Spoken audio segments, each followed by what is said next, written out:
You can support this podcast on patreon.com/firstpawmedia. Here's to the adventure-seeking dog mushers out there. The hundreds of you who stand on the runners dreaming and thinking about the northern lights. Of course, there is something else you can do if you've got something to say. Start a podcast with First Paw Media and harness your creative side. Maybe even earn enough money to tell yourself, hey, I'm not just a dog musher, I'm a rover, I'm a wanderer, I'm a voyager, I'm an explorer. Visit firstpaw.media. Mush on over today. Radio Free Palmer 89.5 KVRF presents Mushing Radio, hosted by Robert Forto. Mushing Radio is about dog-powered sports, living in the Great White North, and mushing. Visit our website at mushingradio.com. Here is your host, Robert Forto. Hello and welcome, everybody. You are listening to Mushing Radio, and it is Iditarod 2023 kickoff show. We are excited to be doing this. It is our 12th year, I believe, of hosting our Iditarod show, and I am welcomed by my two co-hosts, Michelle Forto and Tony Ryder. Tony is calling in from Kenai, Alaska. Tony, how's it going? Tell us a quick bio about who you are and what you're all about, please. Sure. So I am a lifelong Alaskan. I was born in Anchorage, but raised on the Kenai Peninsula, where I currently live. I have always been involved with Iditarod, even a little bit before I was born. My grandparents were volunteers in Anchorage in many different facets, but mainly for the ceremonial start of Iditarod. And in 2009, I took over as the area coordinator for the Alaska Native Medical Center section of the ceremonial trail. So I've been very involved with Iditarod pretty much my entire life, especially my adult life. I've worked for Iditarod kennels. Both of the kennels that I worked for are Iditarod champion kennels. So I've just always really loved the sport. I'm not a musher. I don't have the fortitude or the insanity to do something like that, but I admire those that do. All right, very good. And Michelle, introduce yourself, please. Tell us who you are and what you're all about. Well, other than being your wife, I am considered home-based support when you or our daughter have been out on the mushing trails. Even though I do know how to run a team of sled dogs, I got into this in 1999 when I met you because basically I asked you how to hook up my two Malamutes to a kid sled to teach my kids my dog how to be pulled up the hill for my kids. And you basically told me that you were a real life Iron Will. And you're also the host of our Dogworks Radio podcast. You've been doing that with me since the very beginning in 2010. You also are the host of several other podcasts along the way. And you are the lead trainer for our business, Alaska Dogworks. And thanks and welcome to the show. And my name is Robert Forto. I am, I guess you would call, the executive producer of First Paw Media and Dogworks Radio. I have been podcasting since January of 2010. We started this show way back with Michelle and I. We used to call it Mush You Huskies, and we would do a very brief Iditarod recap every night during the early days of the show. And then a few years later, we started Mushing Radio with a good friend of mine and co-host Alex Stein, and we hosted that through our radio partner, KVRF in Palmer, Alaska. And I am the musher here on the panel. I just saw on LinkedIn this morning that I have been a dog musher for 30 years and 3 months. That is a heck of a long time. My God, you're old. I know. That is a long time to be mushing sled dogs. And I hope to add a little bit of that experience as we go. And I have not run Iditarod, but I've done a heck of a lot of other races, including a few long-distance expeditions. I am also a college instructor here at the local universities at University of Alaska Anchorage, as well as Alaska Pacific University, and I teach introduction dog mushing, as well as what we call the winter winter sport expedition, where it includes dog mushing, fat biking, and snow machining on some of the Iditarod Trail. And that is who we are, and we're looking forward to having you guys on. The way that this hosting usually works, it will be Tony and I every night going back and forth, providing our analysis and stories.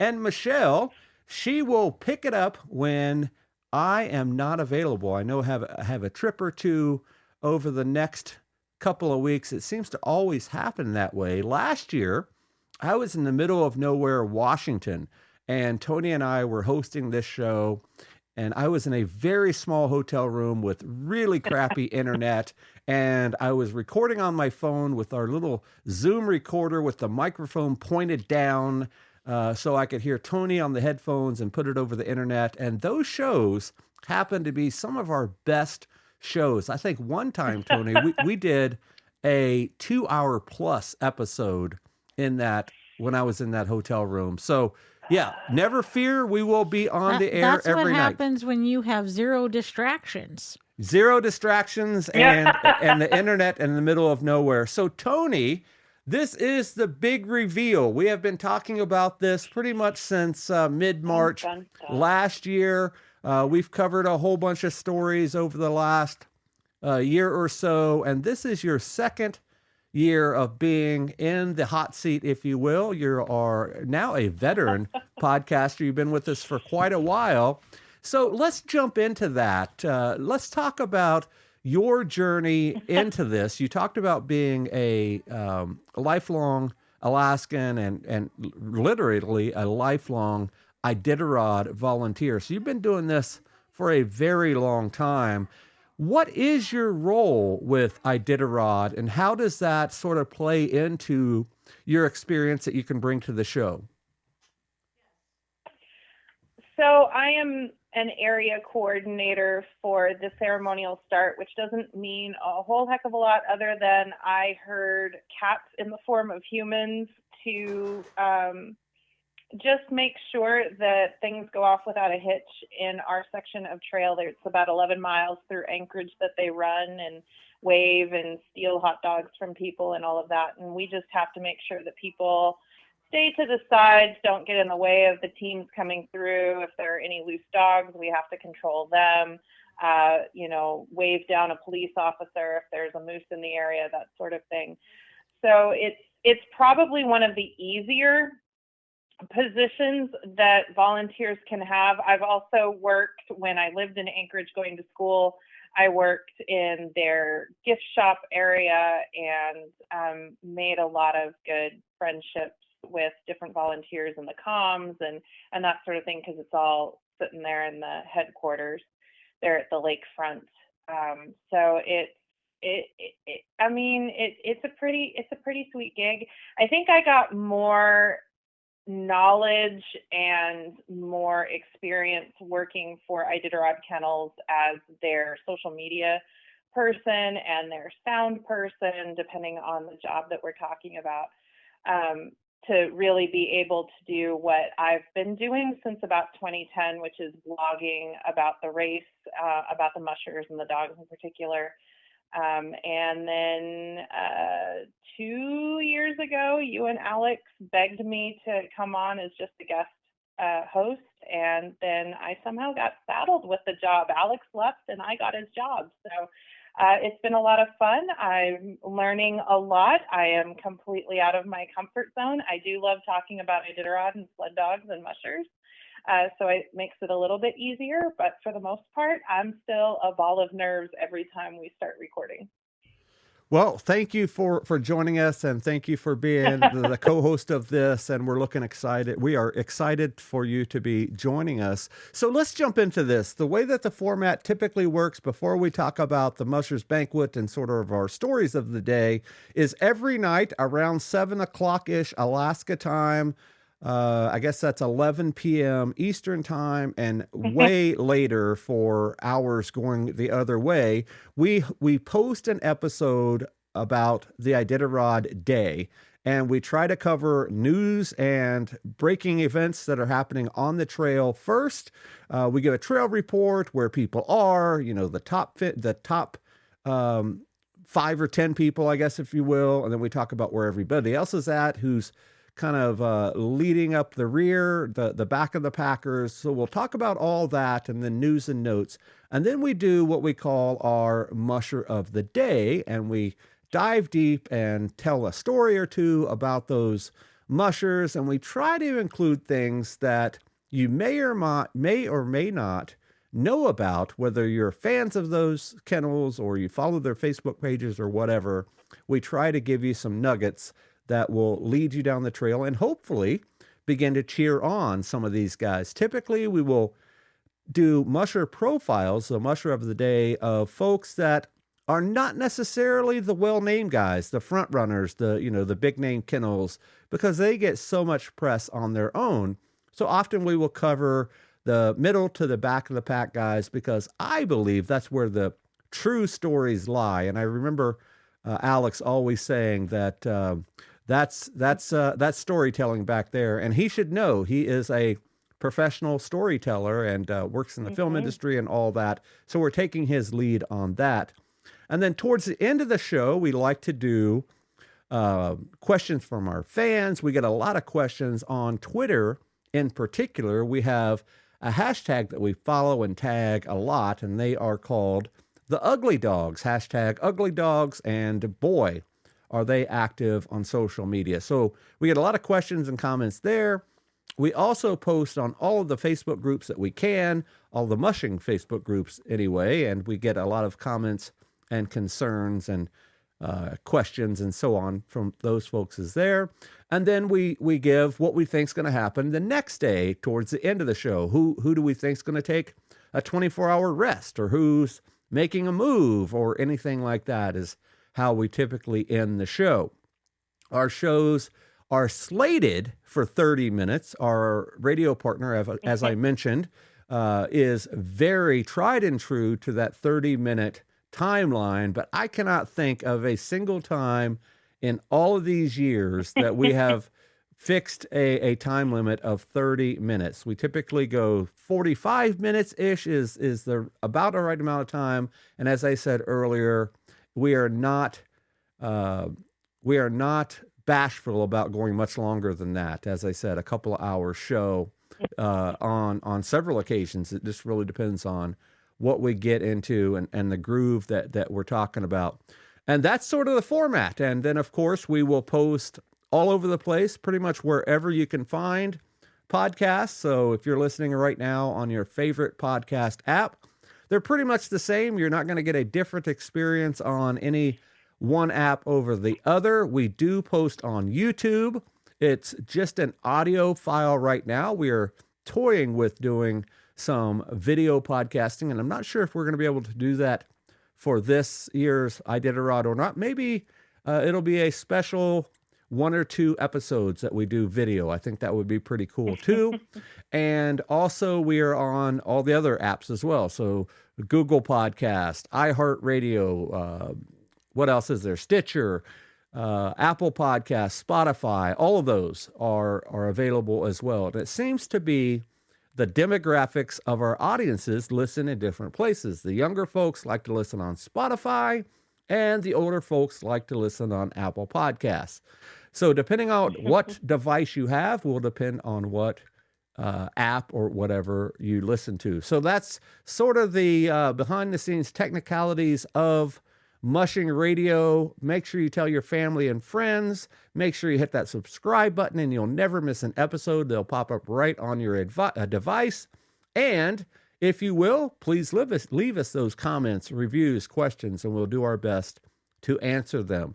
So Tony, let's jump into the Musher Banquet. What is that? When is it happening?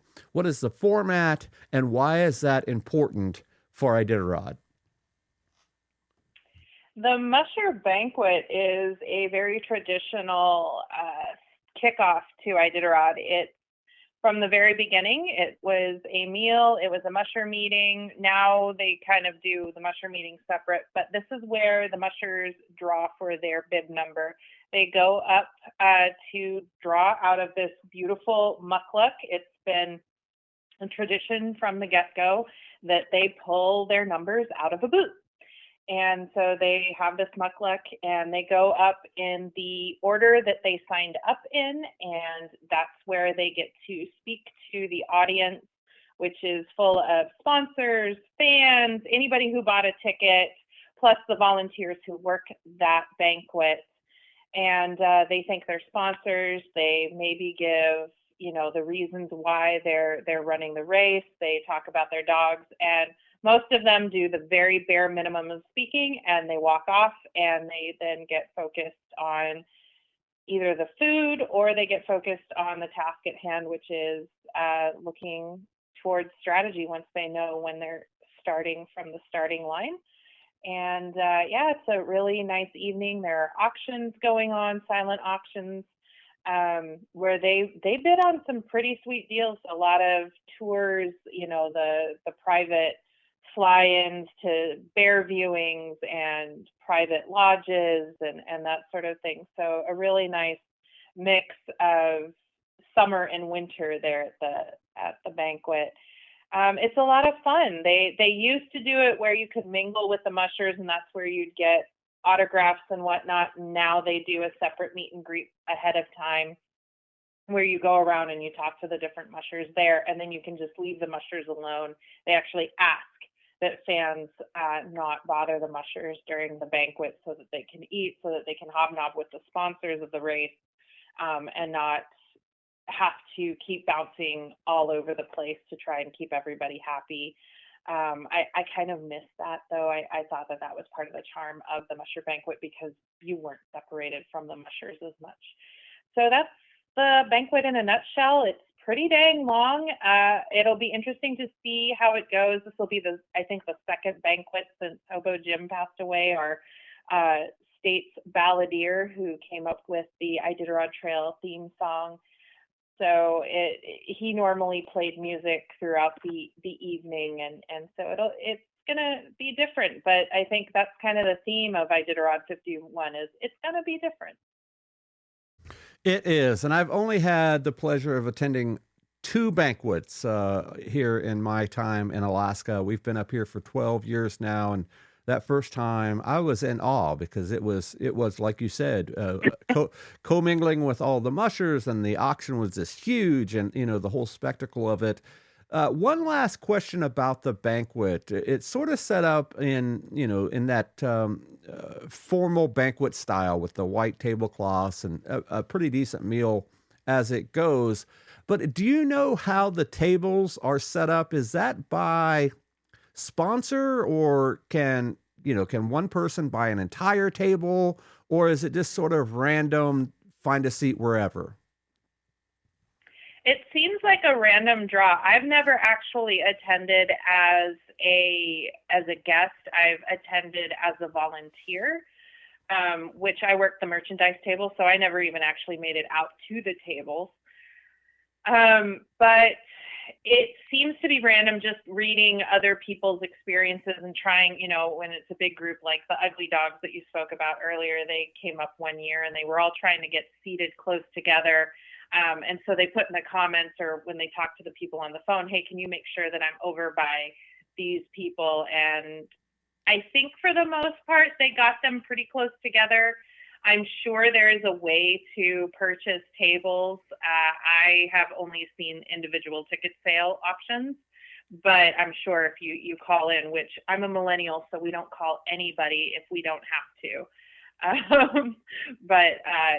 So I really don't know the ins and outs of all of that. Like I said, I've never had to buy a ticket to attend, so I don't actually know a whole lot about how you purchase the ticket.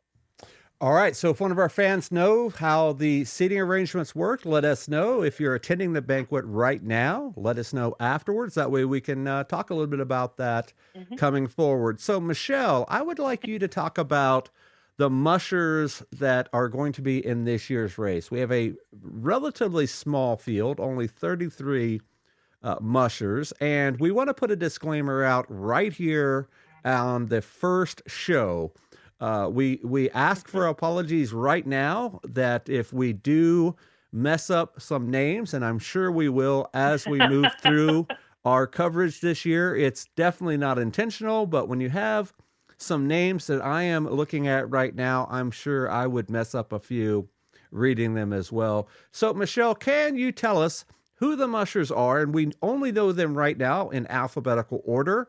After tonight's draw, we will be talking about them in starting order. So on tomorrow's show, Friday's show, we will talk about who's going out first, who's going out second, who's going out last, and all that. Michelle, who are the 33 teams, and who do we know that's already dropped out or withdrawn? Well, I'm going to just let you guys know that I would have had no problem whatsoever pronouncing the names of the mushers if I had been invited to the banquet, which I have never gone to. Right. I was going to put Robert on the spot there because I've never gotten to go. So sounds wonderful to me. I would love to be able to wear my Carhartts and bunny boots to a white tablecloth event. Just sounds fabulous. So let's go ahead and start this off with the alphabetical order. This is not the starting order, guys. So we've got the twins, Anna and Christy Barrington, Eddie Burke Jr., Katie Jo Dieter, Richie Deal, Riley Dyke or Dyche? Dyche, yep. Matt Failer, Dyche, yep. Matt Hall, Jesse Holmes, Joanna Jago or Jagao, or Jagao. I'm going to give it all 3 tries. Dan Caducci, Peter Kaiser, Hunter Keefe, Eric Kelly, Jennifer Labar, Jason Mackey, Kelly Maximer, Wade Mars, Deke. I'm not even going to try your last name, hun. Aaron Peck, Nicholas Petit, Millie Porslid, Ryan Reddington, Jesse Royer, Brett Sass, Ramey Smith, Jed Stevenson, Gerhardt The Art. By the way, we have a connection in a roundabout sort of way with Gerhardt, Robert. Christian Turner, Bailey Viejo or Vitello. Now my eyes are going funny on me. Craig Vitello, Bridget Watkins, Mike Williams Jr., and already withdrawn this year, Travis Beals, Grayson Burleton, Jay Foucher, and Lars Monson.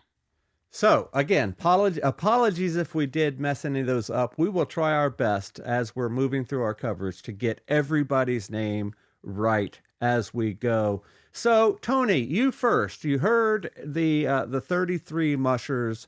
I'm sure that every one of them are your favorites. You follow a lot of these guys on social media. You write about them on your blog.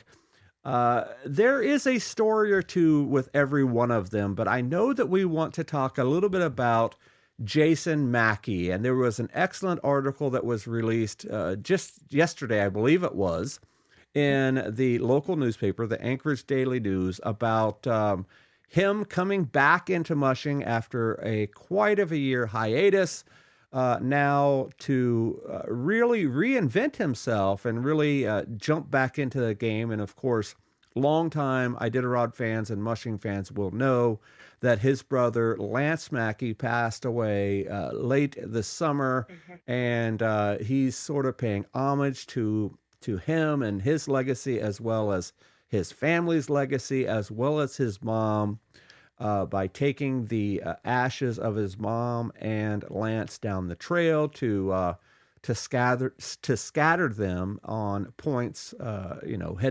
headed down the trail. But can you give us a quick synopsis of that article? And this will give you guys a little bit of the flavor of our daily musher profiles. Sure. So the article was written by Mark Lester, who is a photojournalist for the Anchorage Daily News. He has followed the Iditarod for many, many years as a photojournalist for multiple publications. And so he did this interview with Jason just this past week, and it's a really touching tribute to not only Lance's baby brother, but also as kind of looking towards the future and being more optimistic and not as sappy and sad as what we've all done as reporters or journalists of the Iditarod and mushing this season. You know, it's been kind of sad talking about Lance and how he's not here in physical form to be a part of all of it, which we know that Lance would have been. But, you know, it even talks about it. It really talks about Jason. It's called The Reintroduction of Jason Mackey. Go on to adn.com. I urge you to read that. If this is one of the ones that if you don't subscribe to the ADN, go ahead and use that as one of your freebies for the month, because it is worth reading. Jason talks about how after not doing so well with mushing, he was getting frustrated and just running it, he said, for all the wrong reasons. He was running for the money instead of running for the love and passion of it, which always gets a musher in trouble. So he and his wife moved outside.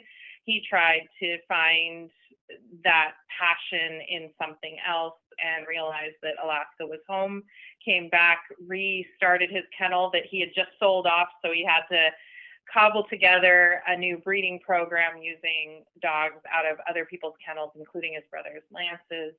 And then his brother passed away, as you said, Robert, this past summer. So he's running, yes, for Lance, but also for himself and for the future of his kennel and his passion. And, you know, it even goes into some of the darker stuff that Jason's been dealing with over the years with substance abuse, alcoholism. And, you know, he doesn't mince words. Like a true Mackey, he does not mince words, and he owns up to it. And so it's just nice to see, you know, the legacy of the Mackeys continue. The Mackeys, for those who may be new to the sport of mushing, and Iditarod in particular, the Mackeys are one of the legacy families of the race. Their father, Dick Mackey, won the Iditarod just several years into it, but he also helped Joe Reddington start the race. He was one of the crazy mushers that believed in Joe Reddington's dream and also went, yeah, I'll egg you on. I'll help you. Whatever you need me to do, I'll do. And that was Dick. He went on to win the Iditarod, as I said, and then he also was a race marshal and a race official and still speaks very highly of the race that he helped create.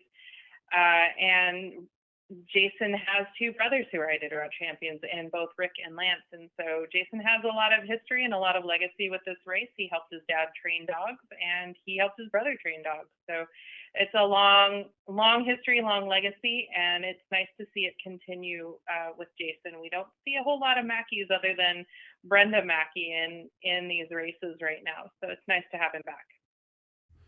Yeah, I'm looking forward to seeing how Jason does, and he and I and his wife, Lisa, follow each other on social media and talk back and forth quite a bit, at least on messages and on photos and stuff. So I'm excited to hopefully have Jason on after the race this year, and we can sort of, go in depth with him and talk about what he's doing, because Iditarod really just isn't the same unless we talk about Mackey. So I'm excited to see Jason back, and I know he's been working very hard this year with his kennel and all that to get back to the starting line. So looking forward to that as well. So let's talk a little bit about the race route. And of course, we're going to talk a lot about this every night in our coverage, but this is a northern route year, which is the even years on the calendar. On the odd years, they follow the southern route, and there's just a little bit of a difference. The trails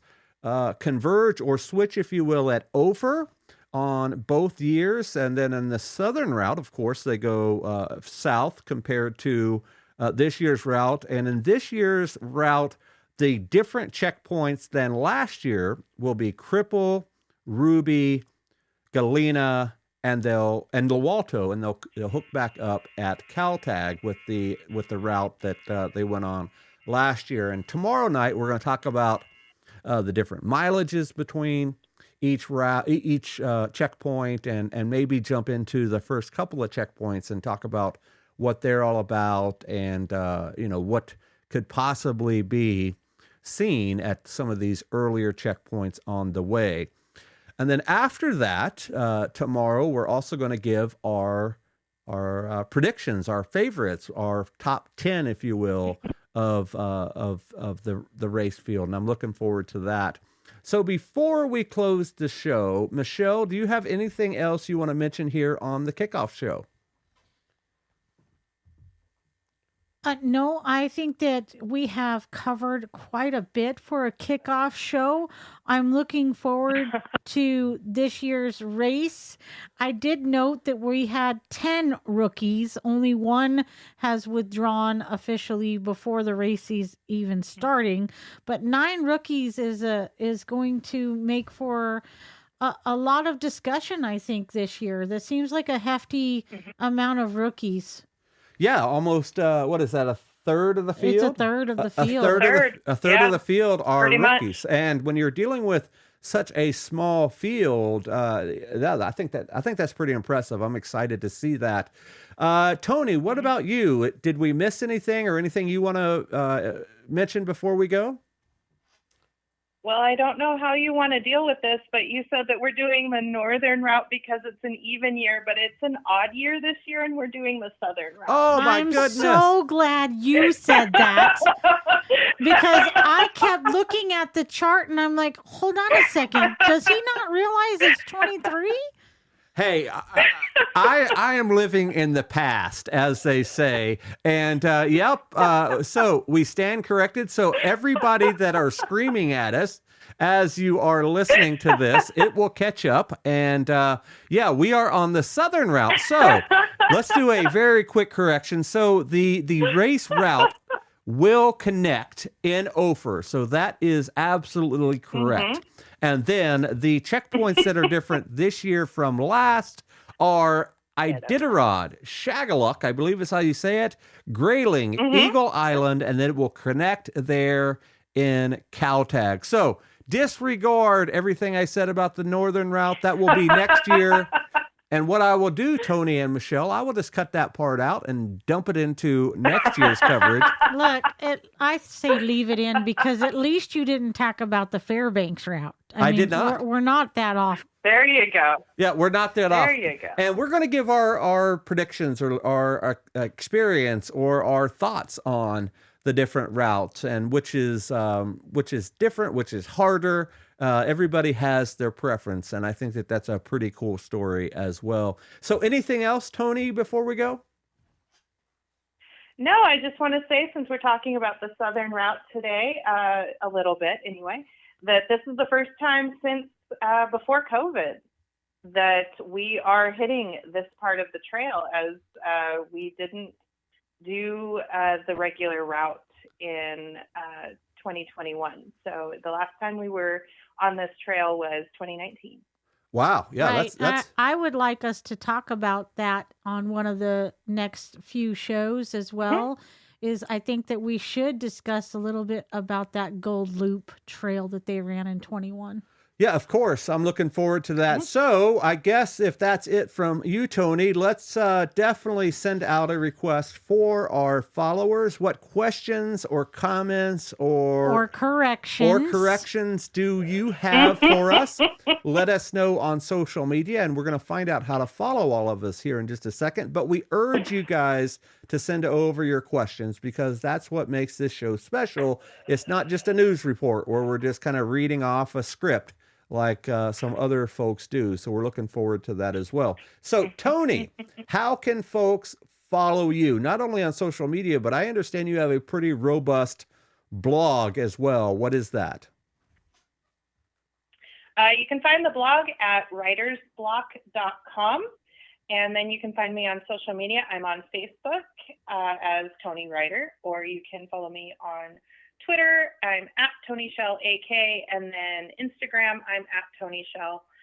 Typically, as Iditarod gets really, really busy, Twitter and Facebook are where you're going to find me. Don't friend me on Facebook. I'm not actually accepting friend requests. Just hit that follow button. All right. And Michelle, how can folks follow you? Pretty much anywhere and everywhere you have social media. You can find me every single place, including YouTube at First Paw Media, and on our podcast as well. You can also connect with me on Facebook in other places other than Robert. Just go to Alaska Dog Works. And you are at Michelle Forto on all of those. And that is Michelle with one L, Michele, Forto, Forto. And that will connect right there with you. Michelle, where is your favorite place on social media? Where do you get a lot of your comments, and where will you respond the fastest? So I'm old, so probably Facebook. Very good. All right. And you can follow our show at First Paw Media on all socials, including on YouTube. And that's where we post all of our episodes. And you can find me on all social media as well at Robert Forto. And remember, that's Forto. And I am most active on Twitter. You will find me there posting as both Robert and First Paw Media back and forth. Almost always, if it is posted on First Paw Media, it is me. So if somebody is responding, it is most likely me. So if I get into hot water, you can blame me and not Tony or Michelle, at least on that part. So looking forward to following all of you guys there. Our website is firstpaw.media. And one last thing is we do have a Patreon account. If you're looking to help us out, spread the word, give us a little support, check us out at patreon.com/firstpawmedia, and you'll get some exclusive perks, including a very cool access to our behind-the-scenes, ultra-exclusive after show that we're calling The Gangline. And we're going to release an episode or maybe two in the next month or so, and it is a joy to listen to the first couple that we did. So you can only hear that on Patreon, and I believe that is a $5 tier level. And I know as we were recording right now, somebody just joined our Patreon, and I will give a shout out to that person tomorrow. Do I need to get the cowbell? We need to get the cowbell for every time that we do the Patreon. So thank you for your support. I did not get to see who that was before the little notification popped off on my screen. So we will definitely give shout outs to everybody that's helping us out there. So on behalf of my co-hosts, Michelle and Tony, this is Robert for Mushing Radio. Looking forward to talking to you guys for the next couple weeks. We'll see you guys next time. Goodbye. From Dogworks Radio, this is Mushing Radio. We hope you enjoyed this episode, and we invite you to subscribe in Apple Podcasts, Spotify, Stitcher, or wherever you get your podcasts. You'll find a link on the episode notes. You can tap or swipe on the episode cover art, and you'll see some offers from our sponsors. You can support our show by supporting them. If you like what you have heard, we would love it if you could give us a 5-star rating and tell your friends how to subscribe too. Your host is Robert Forto. Our producers are Michelle Forto, Alex Stein, and Tony Ryder. Our executive producer is Robert Forto. Created for Dogworks Radio and First Paw Media.